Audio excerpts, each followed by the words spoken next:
Hello everyone and welcome back to Strike Zone with Manager George Tsamis. Strike Zone is a weekly program that gives you, the fans, the opportunity to ask the St. Paul Saints skipper questions about the Saints, baseball, or life in general. This week George talks to us about the key series they have coming up with Wichita and Kansas City. Plus we get some updates on injuries and some information about what he thinks is going on with the team. Plus how he's seeing how CHS Field is played as the season has gone along. So let's get right to Strike Zone. Okay, we want to welcome Manager George Tsamis back here in Wichita, Kansas for the big three-game series versus the Wingnuts. George, first of all, I wanted to begin by personally acknowledging the fact that you reached your highest win total as a manager last season, winning your 63rd game. Tell me a little bit about what that's like for you personally. Yeah, I honestly didn't even know about it until I read Sean's press release. And yeah, it's nice to win the 63rd game. I guess I was surprised because it happened so early with so many games left in the season, which makes it even more remarkable what the guys have done. So it's great, and but let's just keep going. We still have a couple weeks left. So I know you want a lot more than 63. That would be nice. We would like, and it's the truth. It's everybody knows the record's 73. We all would like to break it. We'd like to break it. The city would like to break it. And if we don't break it, is it the end of the world? Nope. But we'd be lying if we said we didn't want to break it. But lately we've struggled some and we need to play better. If we could get a little update on some injuries and roster moves that you made. First of all, Ian Gack, what is the status of him at the moment? We'll find out here soon. We're hoping he'll be able to play today. If not, maybe tomorrow. But he's very close, and we'll find out after batting practice. You're believing on this road trip, though, that he's probably going to wind up? I would think so, yes. I would think he'd be ready to go unless he has a setback. Pedro Fernandez, what is the status of him at the moment? We're not sure what's going to happen. He won't be pitching in the game this week, and we're hoping sometime next week. Is this the reason why Danny Gutierrez was brought to the team? That's exactly why. We had an injury, and so it worked out. And Gutierrez didn't have a great start. He struggled the other day, but that's okay. It happens, and sometimes you got to give credit to the other team. Are you feeling that he's going to wind up being that additional pitching roster spot you were looking for?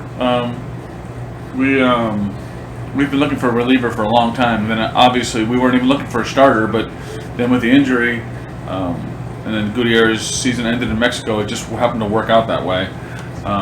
We still feel we need another reliever, and we're looking. Sam Moss returned to the team this past a few days ago. How are you feeling about his progress so He's far? 100% healthy now, and he got in there the other day. He hasn't played that much yet, but it's just he's ready to go, and he's healthy, which is nice. And tell us a little bit about the acquisition of Nate Hansen for your team. Nate's a local guy. He's been in AAA with the Twins the last couple of years, and he's been a quality third baseman over the years, played at the University of Minnesota.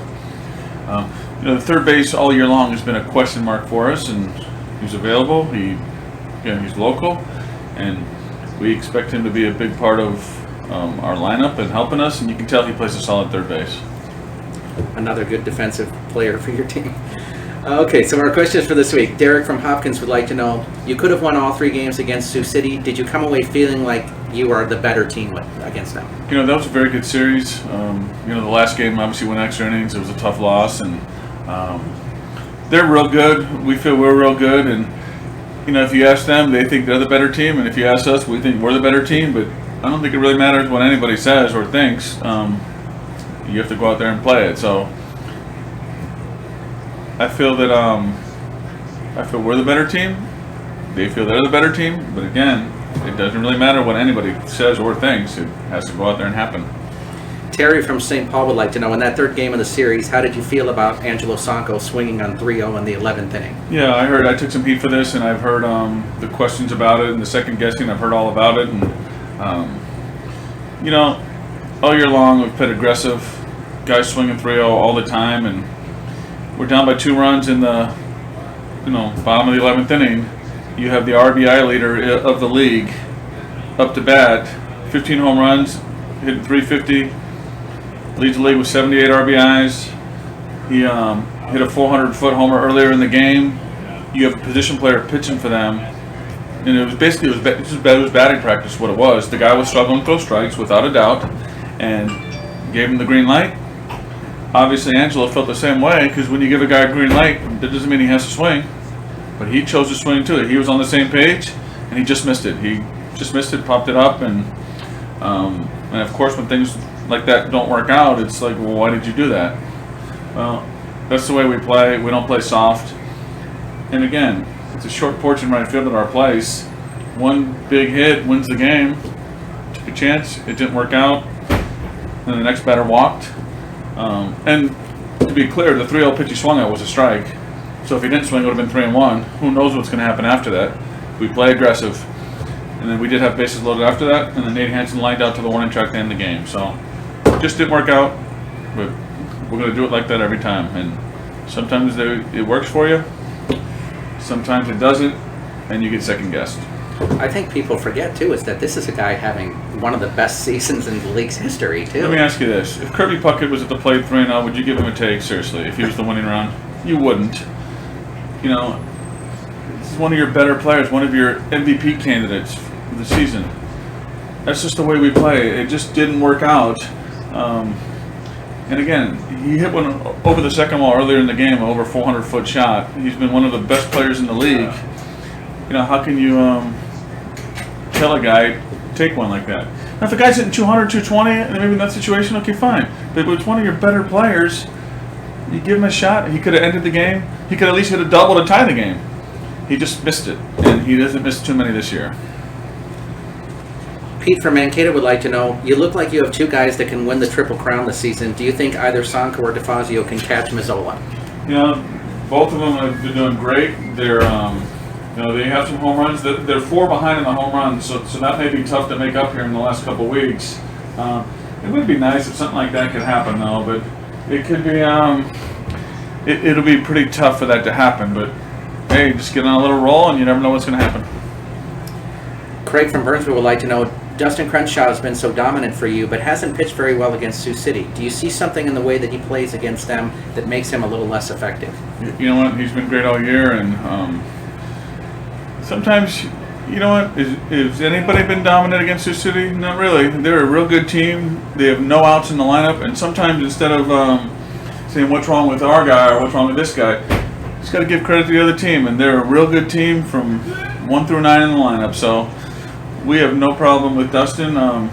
He may pitch game 1 of the playoffs, 2, 3, who knows? We don't know how it's going to play out yet, but we have so much confidence in him against anybody. I think people forget as well that that's one of the best hitting and the best speed team in the league. So. They hit, they're good. People talk about their pitching, but their lineup is so good. They lead the league. They run more than anybody. They're fast. They just have good players, and you got to give credit to them. Tyler from Columbia Heights asks, if you were to vote today, who would you say has done the best job managing in the American Association this season? A few guys have done a good job. Hooper always does a great job, and Hooper's overlooked this year because of, you know, I know us in Sioux City have run out ahead with the better records, but people forget that Hooper's got 4 guys signed, and he lost 4 of his best players, lost some guys to Mexico, guys to organizations, and when that happens, it's tough to replace them, and he has lost a lot of key players, and he's found a way to be in first place, and you know, this last month they were playing as good as anybody. So Hooper has obviously been great. Steve Montgomery, he's done a great job this year in Sioux City. I mean, look what they're doing. Their team's great from top to bottom, and he put the team together. He signed every player. He's done a great job as well. So, you know, I think you can go with one of those 2 guys, and you know, whoever wins it, it's well deserving. Gene from Minneapolis would like to know, is this the highest level you want to manage, or do you see yourself getting into affiliate ball? You know what? I've been offered some jobs with organizations before, but I'm very happy in St. Paul. I love being there, and I would love to be there for a long time. And you know, managing the games is fun, but I love putting the team together in the off season. That's half the fun, and I really enjoy being in St. Paul. And again, I have no interest and no plans to go anywhere else. Our next question is, Mike Zuzalek and Chris Peacock will be getting their championship rings from last season during this trip to Wichita. What do you hope watching that does for the rest of your team? I think it's great. I didn't even realize it, and I think it's great that they're going to get them here, and I think the guys should watch. And you know, everybody wants to sniff of winning a championship, and some guys have some, and some don't. And you hope if they see that tonight, maybe that'll push them a little bit harder to work a little bit harder and just to keep it going. Steve from Plymouth asks, would you recommend that a player go to college first or sign as soon as possible and go to the minors? It just depends what round he's drafted in. You know, obviously the money has something to do with it, and but I can't say which way right now is the right way. It just depends. If you're a first rounder getting offered all kinds of money and your college is paid for and all that stuff, then maybe you should consider, going the pro ball way. But a lot of that other stuff comes into play, and it would just depend. Our next question is from Barry from West St. Paul, who asks, have you noticed that CH Field plays differently as the summer has gone along? You noticed that the balls seem to be flying out more towards left center early on, but now it seems that left field is the big place for home runs. Do you think that is true? Sometimes it just depends which way those flags are blowing. Because some days the wind's blowing out the right, you hit a fly ball to right, it'd carry right over the fence. But lately, the last couple of days, it's been blowing in from right a lot. Strong winds coming in, and the ball hasn't gone anywhere. So, you know what? Honestly, day to day, you just don't know what's going to happen, and just whichever way the wind's blowing. Mike from St. Paul wants to know, what are things that you recommend that a person should do to stay in baseball shape during the off season? This is something that little kids, high school, college, whatever, when the season's over, I honestly feel it's good to take some time off and get away from the game and miss it. I know when kids growing up, they play travel ball teams and fall ball and all that stuff, but I honestly feel this way. If you play all that, and times players are sick of going to the field, and it'd be nice to have a break here, once in a while, and they should at least be rewarded with a day off here and there. And my opinion, take some time off, get away from the game, actually miss it. Because if you go too much, you go to work every single day, sometimes you get sick of it, and you want guys to be hungry to go to the field and take some time off. And after you take some time off, and if the season's still, you're not playing fall ball or travel ball, then work. And work out. Get strong, get those legs strong, stay in shape. You can always stay in shape, but you don't always have to go to the field and play baseball.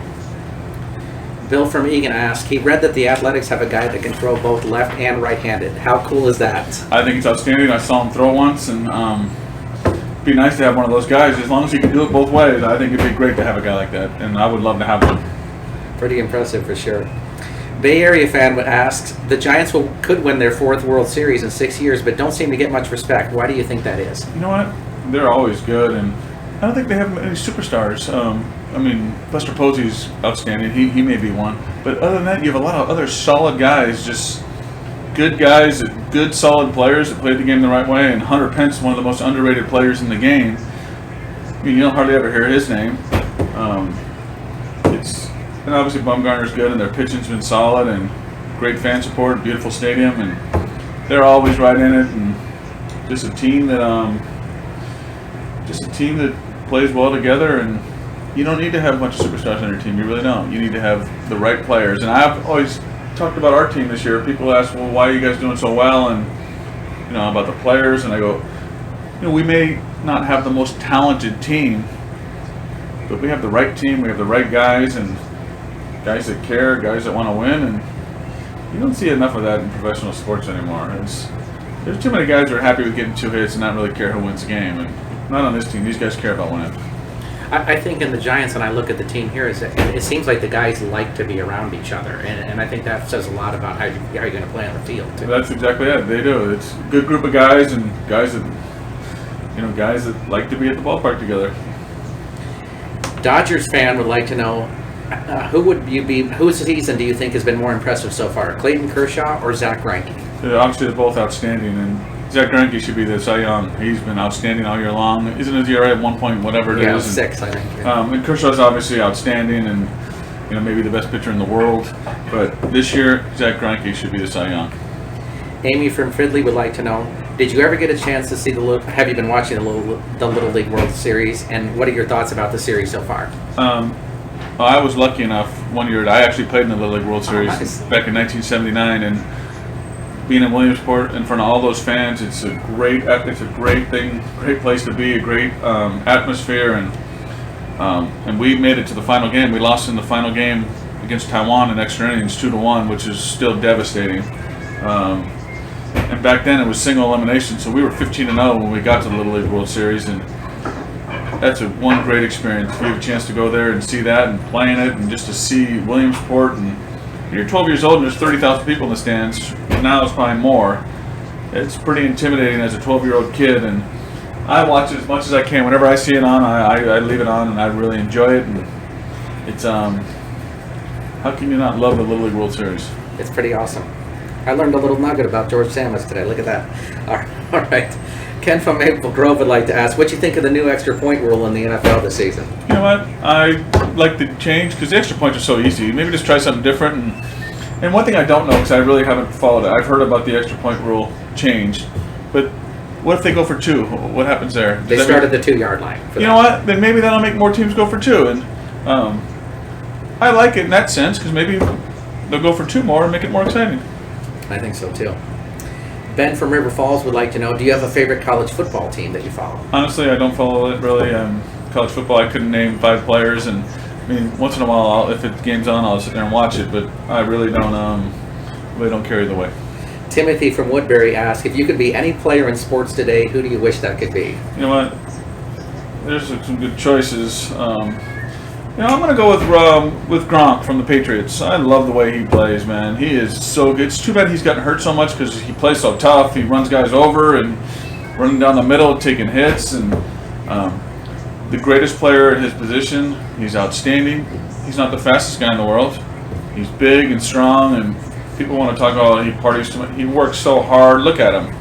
And it doesn't seem like he scores a touchdown every game, and I know he's got a great quarterback throwing to him, but you know what? I'd like to be Rob Gronkowski. I'd like to be him for a few days, and I love the way he plays. And our last question, which I'm probably dreading to hear the answer, Luke from Wichita would like to know, George, Hoop is too nice a guy to tell the truth, but we know you will speak frankly. The guy who does this show with you, is he as goofy as he seems? Yes, I think he is, and I think I'm as goofy as he is, so yeah, I believe so. And that's a real good question by Luke, and I'm guessing it's Luke from over there, right? Actually, no, it wasn't. We checked to see if it wasn't. That's what I thought it was. And yeah, we're both goofy together here, and this is a great show he does, and I'm glad he's here to do it. We appreciate your participation this week, George. Thank you very much. We want to thank Manager George Tsamis for joining us this week. If you have your own questions you'd like to ask the St. Paul Saints skipper, please send them to us at askgeorge@minorleaguesportsreport.com. That's askgeorge@minorleaguesportsreport.com. Please have your questions to us by Friday at noon so we can give the skipper a couple of days to review those questions before we record our show on Sunday. Next week, George will be joining us from Kansas City, so we look forward to hearing his information for us that he's got from his series with Wichita and into the series with the Kansas City T-Bones. So we thank you for joining us. I'm Rob Pannier, the managing editor of the Minor League Sports Report, and we'll see you next week on Strike Zone.